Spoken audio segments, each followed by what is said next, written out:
প্রকৃতির ভূস্বর্গ বলা হয় যাকে, সেটি কাশ্মীর। পৃথিবীব্যাপী এর পরিচিতি অনেক। এই মুহূর্তে আছি পাকিস্তানের আজাদ কাশ্মীর অংশে। এখানে এসে প্রকৃতির যে রূপ ও বৈচিত্র্য দেখেছি, এটি আসলে এক কথায় অসাধারণ। এই যে পাকিস্তানের আজাদ কাশ্মীর অংশ, এটির স্থানীয় জায়গা, এই জায়গাটির নাম মূলত মারি। আমি পাকিস্তানের ইসলামাবাদ থেকে স্থানীয়ভাবে এখানে যে পর্যটকদের জন্য যে বাহন, সেই বাহনে করে এখানে চলে এসেছি এবং মূলত দেখার উদ্দেশ্য ছিল এখানে যে মারি যে পর্যটন স্পট, এটির কথা অনেক শুনেছি, কিন্তু এটি দেখা হয়নি। আর এটি দেখার জন্য ছুটে এসেছি এই মারি এলাকায়।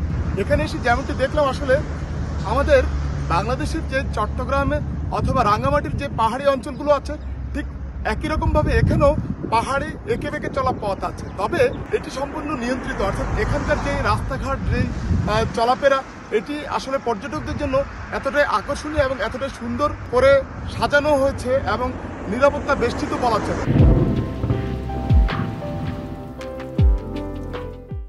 আমি একেবারে যে চূড়া মারি যেই পর্যটন স্পট, সেখানে গিয়ে দেখেছি এখানে পাকিস্তানের যে বিমান বাহিনীর ক্যাম্প, সেটি আছে এখানে। তবে এখানকার প্রকৃত যেই রূপ, সেটি কিন্তু বলা চলে একেবারে অনন্য সুন্দর। আমি পাহাড়ের যে ভাঁজ, অর্থাৎ গাছের ফাঁকে ফাঁকে মেঘের যেই আনাগোনা, সেটি দেখেছি। পাকিস্তানে যারা ভ্রমণে আসেন, তারা কিন্তু এই আজাদ কাশ্মীর এই অংশে এসে কিন্তু এই প্রকৃতির যে রূপটি, সেটি অবলোকন করেন।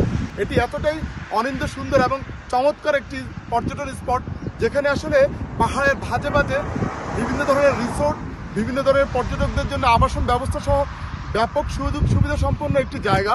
এবং বলা চলে যে প্রকৃতির ভূস্বর্গ এই মারি অন্তত পক্ষে পাকিস্তানের যেই প্রাকৃতিক রূপ সৌন্দর্য আছে, তার অন্যতম একটি স্পট। পাকিস্তানের আজাদ কাশ্মীর অংশের অর্থাৎ মারি থেকে আরিফুর রহমান, সময় সংবাদ।